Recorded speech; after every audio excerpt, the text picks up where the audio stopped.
원천징수 제도는 원래 자기 세금이 아니고 남의 세금을 대신해서 걷어주는 건데요. 이렇게 대신해서 걷어주는 거에 대해 가지고 대법원도 그 취지는 이제 세수확보라든지 조세 징수의 편의 때문에 대신 걷어주는 걸 인정하고 있고, 헌법재판소에서도 이러한 공익적 측면이 재산권 침해하는 측면보다 더 크다고 해가지고 위헌이 아니라고 그렇게 판단을 하고 있습니다. 이제 그런데 국세기본법에서는 원천징수를 기본적으로 자동 확정 방식으로 그렇게 규정을 하고 있습니다. 자동 확정 방식으로 규정한다는 것은 과세요건 사실이 단순하고 원천징수세액이 줄 때 얼마인지 분명하게 드러나니까 그대로 이제 걷어서 내라. 줄 때 세금이 얼마인지 분명하니까 걷어서 내라. 이렇게 돼 있는데 실제 이제 적용하다 보니까 그러지 않은 경우들이 계속 많이 생기게 되는 거죠. 그래서 이걸 계속 원천징수를 더 넓혀가지고 금융기관한테 원천징수를 계속 씌우도록 이렇게 세법이 바뀌어오면서 그렇게 세법은 변경되고 있고, 그 다음에 시장은 계속 복잡해지니까 복잡한 금융상품들이 계속 나오고 있는데 그러한 금융상품들이 우리 세법의 원천징수 체계에 그대로 따라갈 수 있는가 하는 문제들이 계속 생기게 되고, 그런 사례를 제가 저 두 가지 정도 소개해 드리려고 하고 있습니다. 이게 한국경제에서 2018년 10월 26일자에 나온 건데, 해외펀드 투자자의 부당과세한 3,300억 환급액 놓고 6년째 소송. 이제 아직 1심이 진행 중인 사건인데요. 기사 내용 잠시 한번 보시고.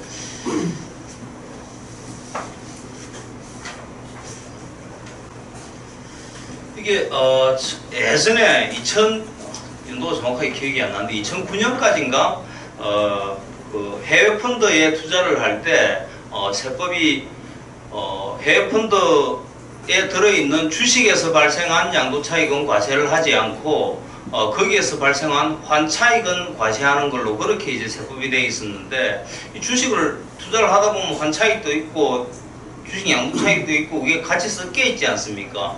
근데 그 당시 경제 상황은 중국 펀드에 주로 많이 투자를 했는데 주가는 엄청 내리고 환율은 엄청 올라가고 이렇게 돼 있었거든요. 그래서 두 개 합치면은 손해가 나는데, 이 손해가 나는데 환차익은 과세하도록 되어 있으니까 과세를 하겠다 해가지고 그때 한번 문제가 됐던 게, 그러면 환차익 금액을 어떻게 계산하고 주식 양도 차손을 어떻게 계산할지 두 개가 겹치는 부분이 있어가지고 그 겹치는 부분을 환차익에 넣을 건지 주식 양도차익에서 뺄 건지가 한번 문제가 되어가지고 그때 당시에 기재부에다가 자본시장계에 계신 분들이 질의를 해가지고 환차익에 있는 부분을 주식 양도차익에서 빼는 걸로 그렇게 이제 기재부가 해석을 했습니다. 그래가지고 그 전까지는 그 환차익 부분을 과세하는 걸로 세무처리를 다 해왔는데 기재부 해석이 바뀌게 되니까 그걸 이제 바꿔가지고 다시 이제 그때 투자자들한테 세금을 환급을 해주고 하는 일들을 그때 당시에도 한 6개월 이상 몇 년치를 해야 되니까 한 1년 정도 그렇게 걸쳐가지고 했는데, 그 다음에 이제 투자 중에 이제 좀 큰 돈을 가진 사람이 소송을 해가지고, 아니 무슨 주식 양도 차익이고 환차익이고 나 잘 모르겠고 나 손해나는데 왜 세금 내지, 이게 좀 이상하지 않냐 해가지고 소송을 해가지고 그분이 소송에서 이겨버렸습니다. 이겨버리고 나니까 그럼 기재부 얘기도 잘못된 게 돼버리고 지금 상황에 와서 그러면 다른 사람들한테 다 세금을 돌려줘야 되는 상황이 되는데, 이게 펀드가 어떻게 돌아가는지를 조금 이해를 하고 원천징수가 왜 문제가 되는지를 말씀드릴 필요가 있는데, 기본적으로 펀드는 자산운용사가 이제 펀드 매니저가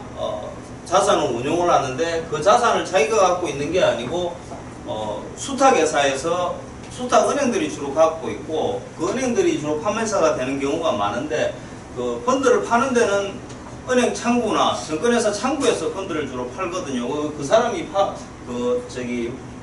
펀드를 거기서 사는 것 같으면은 요쪽 회사가 나중에 소비자, 투자자한테 돈을 주고받는 관계에는 요 판매사, 증권사나 은행들이 다 일을 하고 있습니다. 그리고 가지고 있는 재산의 운용은 자산운용사가 하고 있고, 자산운용사가 자산을 운용하는데 그 자산을 운용하게 되는 것 같으면 새로 이제 들락날락 펀드에 이제 투자하고 빠지고 하는 사람들이 있을 건데, 그때 이제 펀드의 좌당 저의 자당 가치가 얼마인지 그 순자산이 얼마가 되는지를 매일매일 계산을 해가지고 그 가격을 기준으로 거래가 되도록 되어 있는데 그런 사무를 다 사무관리회사에다가 맡기고 있습니다.